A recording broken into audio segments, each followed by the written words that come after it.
jeep na, siya nasa loob pa ng bahay, nagbra-bra. Ang tagal niyang magbra, ginaganyan niya yun.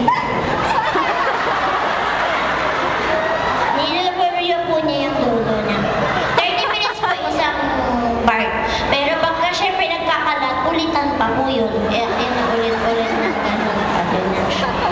Tapos nauso din po yung mga belo-belo, kalayan-kalayan, yung mga banat-banat. Nagpabanat din po yung lola ko. Ginawa po ng doktor, hinila yung balat sa anit dito. Alam mo yung pag gumagawa kayo ng yelo, yung binabanat yung plastic dito. Kaya pag nagsasmile yung lola ko, smile lang, tumataas yung kanang pa. Kasi lahat ng balat nakahatak sa iyo.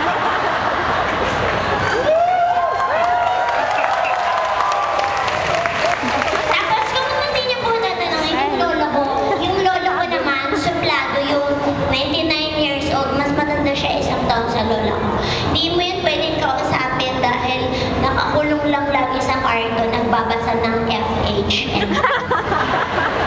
Suplado yun eh. Tapos nagpa-check up din siya. Ayaw niya sa Zentox kasi yung lolo ko, practical lang po yun. Gusto niya, doon lang sa may baranggayan sa amin sa center, libre lang daw, may pabinggo pa sa gabi.